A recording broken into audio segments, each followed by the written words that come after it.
Hi, this is Ushio, and welcome back to Sable's Grimoire. We did not get expelled from school, we're still in school, and we're trying to be good now, so we're going to do a bit of studying. We're going to read up a little bit of history, a little bit of the background lore to this game. So here we go. The book begins with personal accounts of particular elven villages. The names and locations are withheld, but the descriptions are vivid, and there are a few images available as attachments. Despite the secrecy which has historically surrounded elven culture, this book spares no detail in portraying the daily lives and tribulations of full-blooded elves. Come to think of it, I wonder if there are any scentscapes that were created within elven villages. I've never seen any before, but surely there's at least one, right? The book goes on to recount a moment which many consider to be the turning point of the relationship between humans and elves. A young man, a human, stumbles upon the elven village, injured and frightened. He's a mage, living in an era of witch hunting, and he's fleeing armed pursuers. The elves, most of whom have never seen a human being before, are at a loss. They cannot understand the young man's words, nor do they have any idea what to do with him.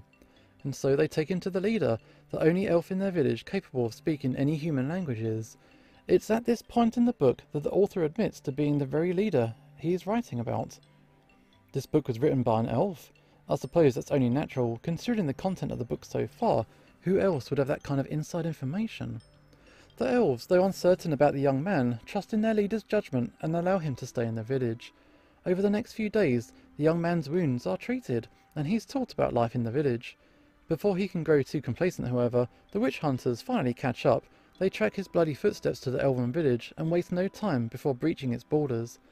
Without regard for the occupants of the village, the hunters call out to the young man, brandishing sword and spear as they threaten violence. They tell the villagers, who don't speak a word of human tongue, that they want the head of the human staying with them, and if they don't comply, their village will be burned to the ground. The young man, thankful for the treatment of the villagers, despite their fear of him, steps forward.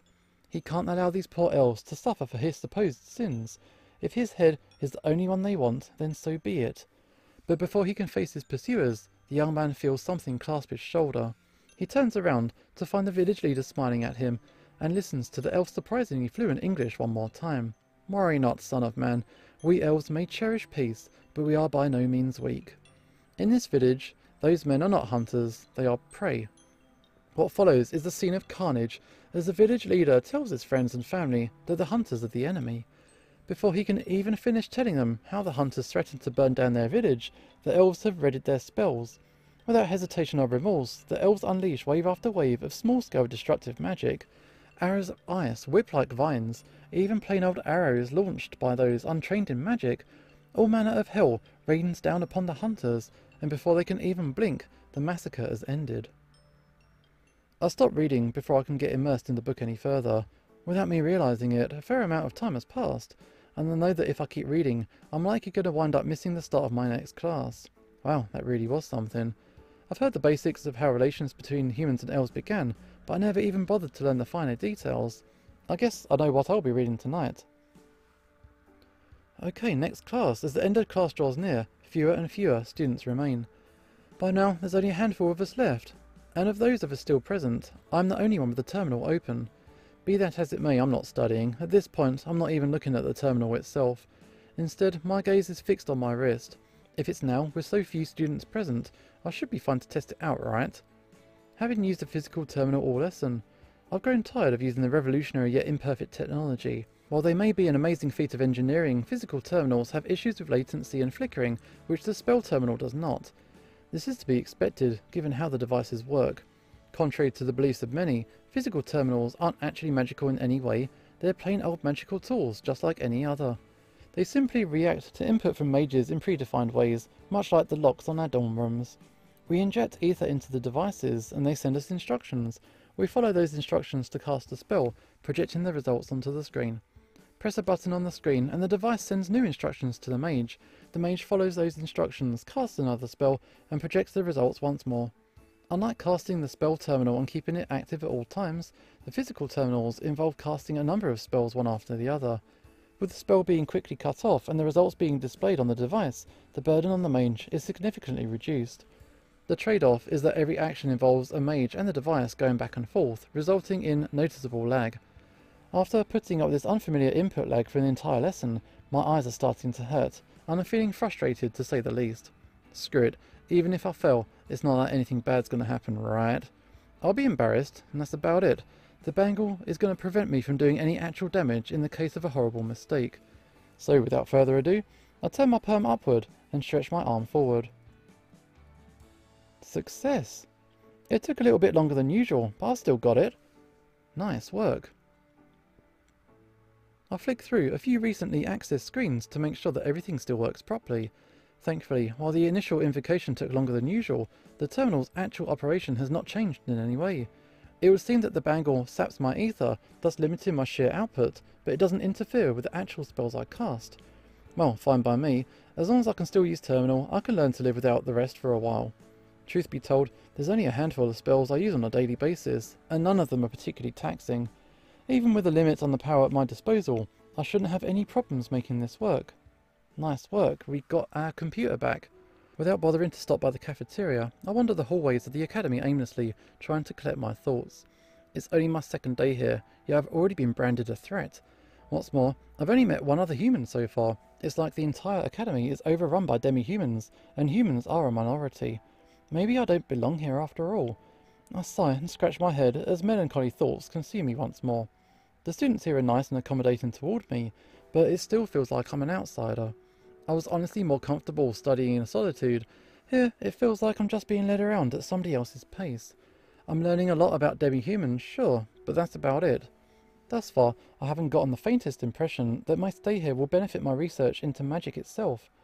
Before I can sink any further into my own little world, the clamouring of students reaches my ear. There's a large number of students clustered together, standing around what appears to be a holographic notice board. As I draw closer, one student suddenly walks toward me.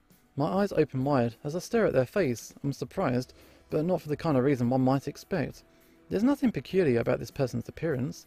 They don't have horns, wings, a tail, or any other defining features. And that's exactly why I'm surprised. Oh, you're Sable, am I correct? Muscular student. It's a fellow human being. Yeah. Do we know each other? You may not know me, but I certainly do know you. As I recall, you're the one who unleashed that mighty gravitational field yesterday.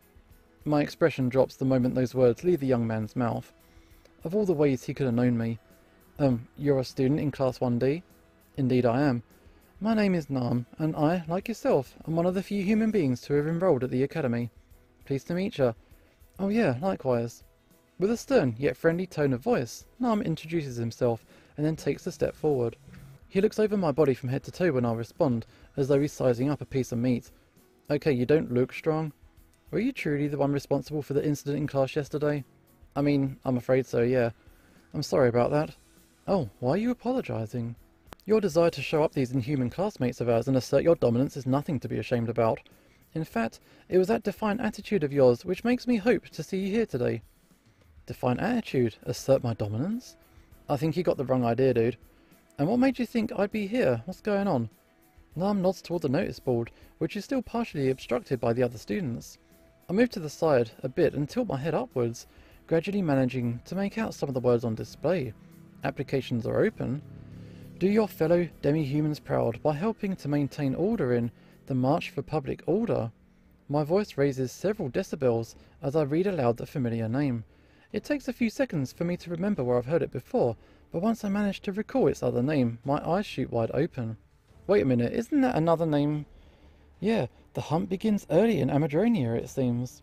Or perhaps they're in a bind because so few students at the academy continue on until the third year, at which point participation becomes compulsory. Either way, it's our good fortune, wouldn't you say? Our good fortune? How do you figure that? Isn't it obvious, with so few participants among the higher grades, and nary a soul among our grade game enough to enter, we're going to undoubtedly steal the show. 2 humans leading the hunt, just as it should be. My gaze drifts between Nam, the notice board, and the students surrounding it. Many of the students are wearing bitter faces. The thought of hunting down their own kind, even if it's because they're criminals, doesn't sit well with them. Unlike those solemn adolescents, however, Nam is smiling cheerfully. He welcomes the challenge, and doesn't feel conflicted in the slightest. You're really looking forward to this? Most of the students here can't stand the thought of tracking down and potentially killing one another. And don't even get me started on the name. Calling it the hunt makes it sound barbaric. Barbaric though it may seem, there's nothing wrong with enforcing law and order. Do you believe police officers should feel guilty for pursuing and incarcerating dangerous members of society? No, it's not like I'm questioning the need for a collaboration like this. I just think there are better ways to go about bringing peace between races, that's all. Should I take that to mean you're not going to join me? Nam narrows his gaze. He doesn't seem angry, but he clearly isn't pleased. Glare at me all you want, I'm not going to participate in something like this on a whim. And even if I did want to, it's not like I could do so right now given the bangle on my wrist. Perhaps I should just humour Nam for now, and think more about it later. I mean, this guy is bad news. Trouble. No. No way. Yep, I'm out, sorry. The hunt is brutal and unnecessary. It portrays demi-humans as prey, and reinforces the belief that they should be treated differently than the rest of us. I won't try to stop you from participating, but I'm certainly not going to be joining you. I see. That's regrettable. I'd hoped that as a fellow human, you would join this noble crusade and help me keep those things in line. But if you're yet to see the light, and you wish to foolishly pursue some hope of fantasy peace with the savages, then so be it. Disappointed and a little bit disgusted, Nam turns around and walks away. I do not like that guy. He glances toward the notice board one last time as he leaves, breathing a sigh of regret as he vanishes from my sight. Wow, Nam really seems to despise demi-humans. He's going to struggle at this school, this is what I can tell him. I get that not all human beings take kindly to the changes that have been going on the past few decades. As a society, we've made many concessions to demi-humans, ranging from native land recognition to relinquishing treasures taken from their cultures. But for someone as young as Nam to not only feel that way, but also to choose to study among them while bearing the grudge? Something's not right. With the seed of suspicion planted deep within my heart, I glance at the notice board one more time myself and finally take my leave. That's some bad shit, we are out. The moment I arrive at the cafeteria, I'm greeted by a few familiar faces. Yo, Sable! What? Draken and Ray tend to face one another as they simultaneously call out to me. Hey guys, what's up? Oh, I'm just... Draken and Ray once again look at one another as though silently negotiating who should talk first. Oh, I don't mean to sound rude, but... Who are you? I'm glad you asked. The name's Draken. I'm Sable's bestie. Pleased to meet ya. Oh, and in case you're wondering, I'm half dragon. Oh, you're telling me that you're... Sable's best? That isn't the part you should be surprised about. Yeah, well, I've got a best friend too, you know. Eth, come here. Don't drag me into this shit. Oh, hey, my name's Ray, and this is my best friend, Eth. I'm a Rokurokubi, and she's a Mandragora. We're both good friends of Sable's. We met yesterday. I think all three of you are overestimating our relationship. Wait a second. What was that about being a Rokurokubi? Oh, I can't even say it. A Mandragora and a Roka-thingamy? What? I can't say I've ever heard of what you are, but even I know what a Mandragoras is. Pleased to meet you, Eth. I promise I won't accidentally torture your friends and family. Aha. Eth takes several steps back upon hearing Draken's suspicious promise. What are the odds that Dragon has done that before, I wonder? Hey, don't just gloss over my self-introduction. Ray. Rokurokubi. Rokurokubi. Sorry, that's going to be difficult to remember. Can you shorten it? Oh, come on, it's exactly as long as Mandragora. Why can you remember her race but not mine? Even if you asked me that? Dragon scratches her head and smiles. Her rank in our grade may be higher, but it seems her skills outside of magic can't necessarily be held in the same regard. Maybe it would help if you showed Dragon what it means to be a Rokurokubi? Right now you look completely human, so it's difficult to think of you as anything else. I mean, okay, I guess so. Humans and Rokurokubi are pretty much identical, apart from one aspect anyway. Okay. I've heard that the defining feature of the Rokurokubi is their rubber-like neck. There's something special about the neck? I want to see it, please show me. Fine. But Sable has to come out of the closet too. Please don't say things like that, because onlookers are going to misunderstand. And just to be clear, I'm just 100% human, I really don't have any special traits to show you. Yeah, like I believe that. Believe what you want, I've got nothing to share. Especially now that my magic has been effectively sealed. Even if I wanted to show off, I couldn't do anything impressive in my current state. So, are you going to show me or what? Or are the powers of the rock or whatever not worth seeing? Of course they're worth seeing. I'll show you for sure, right here, right now. Ray stops mid-sentence as a loud ringing fills our ears. It would seem that our break is over. Damn, I must have spent more time with Nam than what I thought. Either that, or I lost track of the time back in the classroom. Okay, it will have to wait until next time. Ah man, I'm looking forward to seeing something new.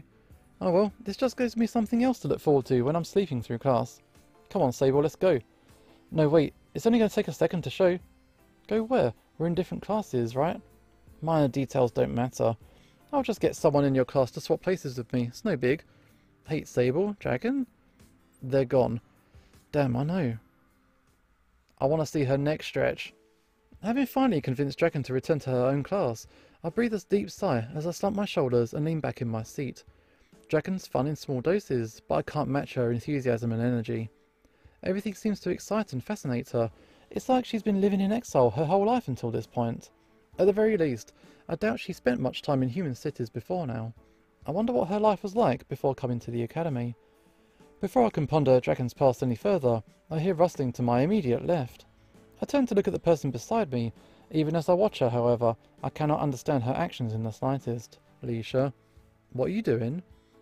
Leisha's long pointy ears jut out from underneath the desk. Her torso is slowly pulled back and her face comes into view. It's nothing that concerns you. Go back to daydreaming and mind your own business. Wow. Leisha places her head under the desk once more. She remains seated, yet turns her head left and right, and her seat occasionally shifts with her. Are you looking for something? You lost something? If you can tell me what, I can help you look. Leisha carefully moves her head from under the desk and sits up straight and turns to face me.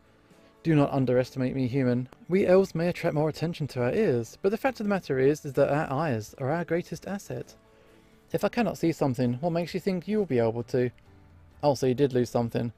What is it? If you don't tell me, then I don't even know if I'm going to find it. I just said that I don't need your help. I can handle something as simple as this on my own. Without saying anything, I continue to stare. Her eyes occasionally dart back and forth, quickly stealing glances at my face before looking away. It's a coin. Oh? I said it's a coin. It's small, made of wood. I think it fell out of my pocket when I sat down, but I can't be certain. A small wooden coin. Elven currency, maybe. It doesn't sound very valuable, but if it's important... locate with magic? Or help? I mean, can we use magic? Is this cool? Let's do it. Even in my weakened state, locating something in my immediate vicinity should be a piece of cake. I'll find this corn in no time. I close my eyes and slow my breathing. Ether begins to gather in my palms, and then escapes from my grip and flows around my body. It gradually thins as it spreads out, creating a large circle with my body at the centre. Before long, I've winded my search radius to every corner of the classroom, and surely enough I locate the coin. It's out front. Near the doorway on the left, it seems to have rolled toward the desk of the person closest to the door. Though sceptical, Alicia stands up and walks over to the aforementioned location. A few minutes later, she returns to my side, wearing a pleased expression and holding the wooden coin. Impressive work. You got my thanks. Of course, I could have done it too, you know, if I wanted to. I don't doubt that, Miss Valedictorian. So, what's with the coin? Is it a form of currency in your hometown? It would be nice if that were true, but I'm afraid not. This coin is merely sentimental junk. A solemn expression appears on Leisha's face as she tightly grips the wooden coin. Despite Leisha calling it junk, it's clear that it's valuable, if only to her. I wouldn't expect you to know this, but most elven villages do not use any form of currency. The coin is merely something I made when I was a child. Oh, a treasure from your childhood. It's nice. But wait a second, if your village didn't use currency, then where did you... Oh, that was quick of you. Indeed, it was not an imitation of a currency used in my village. Rather, this is something I crafted after our village was visited by a wandering human. A human visited? Come to think of it, I just read about something like that earlier today. I think the book was called The History of Man and Elf. Yeah, that one. I didn't get to finish it yet, though. Then I suppose you likely haven't realised the identity of the author, have you? The identity? Is it your father? Good guess. It's not much of a guess, when I only know 2 elves. Still, I wouldn't have guessed that if you hadn't told me. Both the principal of an illustrious academy and an author, not to mention a village leader and a parent. Your father must live quite a fulfilling life. Yeah, you could say that. More importantly, if you read that book, then you should be familiar with the arrival of the great sage Bartholomew. Bartholomew? The man who visited the village? Oh, I see. He wasn't actually named in the book, at least not as far as I've read. Oh, that's weird. Most of the villagers simply referred to him as that human, but my father always spoke of Bartholomew by name.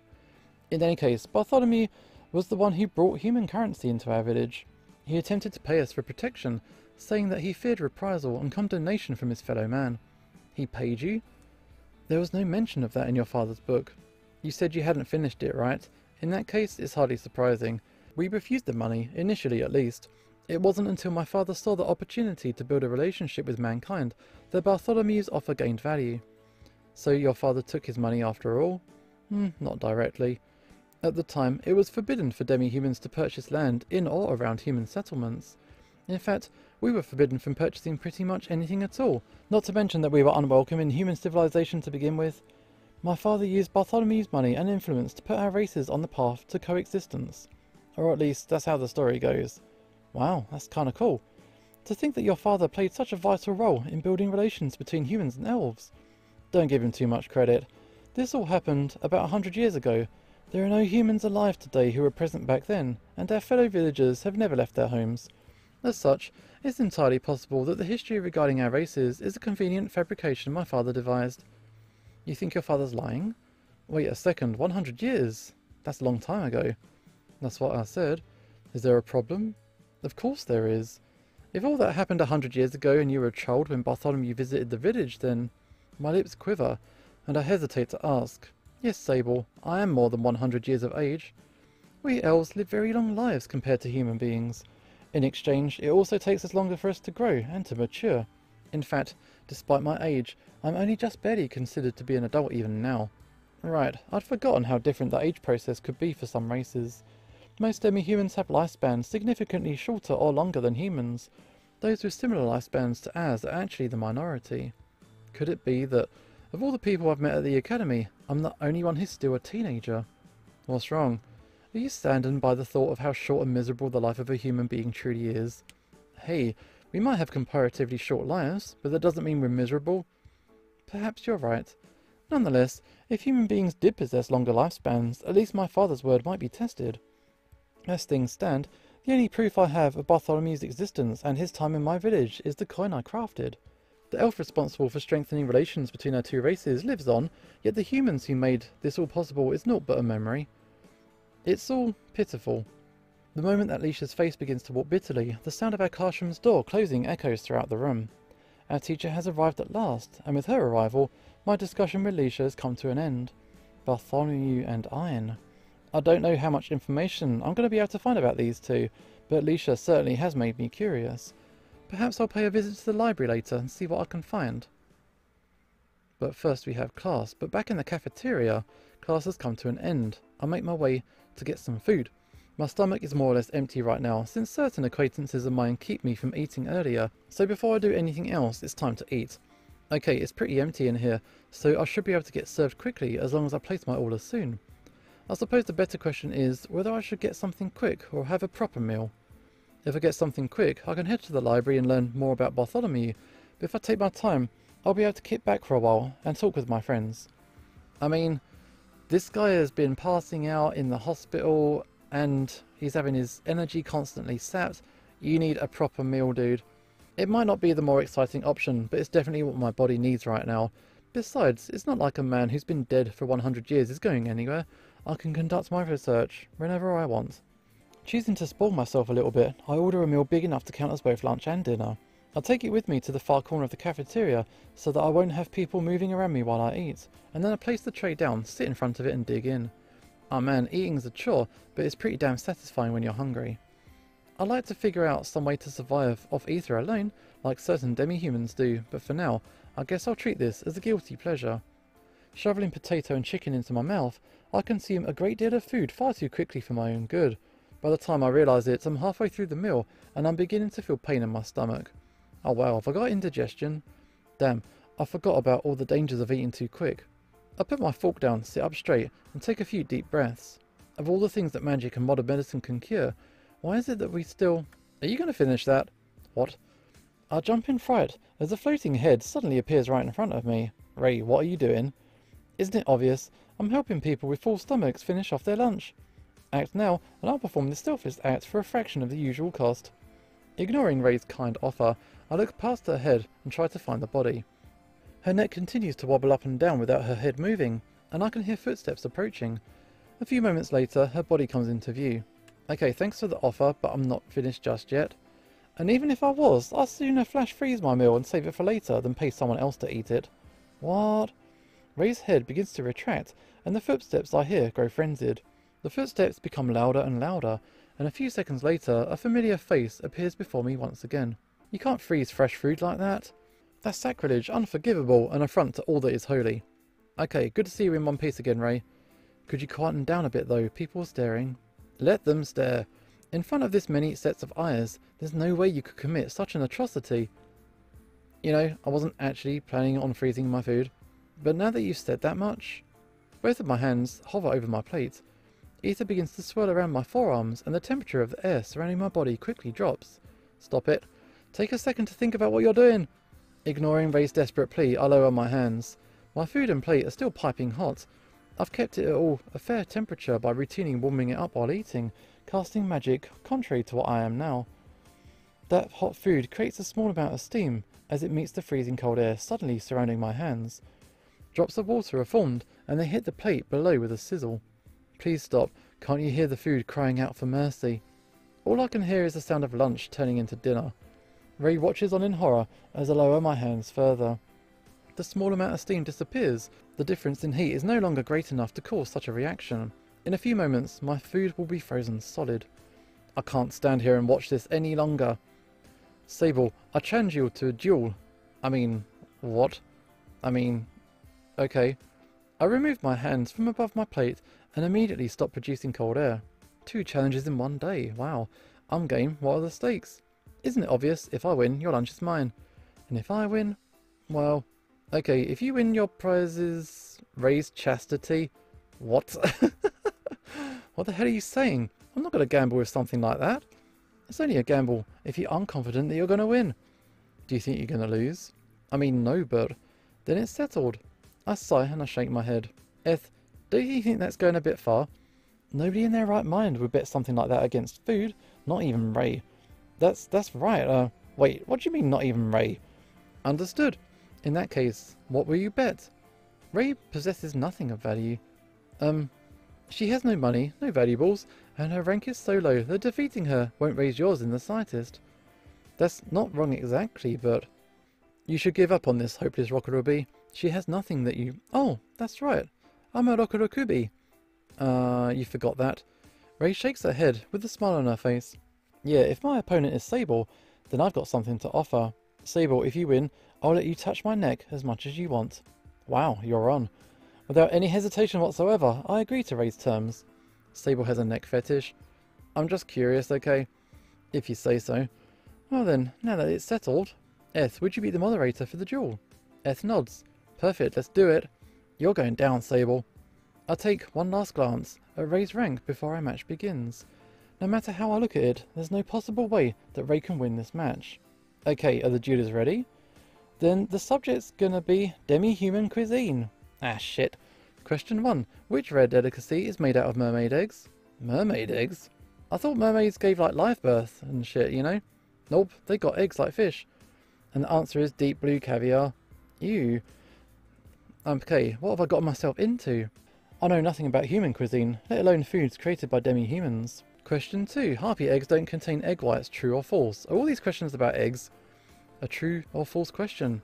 Even I've got a chance. False. The yolk takes up most of the egg, but there's this little bit of egg white left. Correct. God damn it. Okay, I might not be smart, but if there's one thing I do know about, it's food. No kidding. Question 3. Don't bother, I concede. Ray is clearly the winner here. What? You're giving up? Which means I push my plate toward Ray. Go nuts. Wow, victory! And to the champion go the spoils! Ray wastes no time in gloating. She sits down in front of my plate, grabs my knife and fork, and begins to dig in. The moment she does so, however, her face sours. In the heat of the moment, she'd forgot that I had already half frozen my meal. Enjoy your spoils, champ. Wait a minute, Sable. At least warm it up for me, please. Come on, don't be a sore loser, hey! Okay. And I think after that, it's been a bit of a long day, and we should probably take a break. This is Usho signing off, and hopefully I'll see you next time.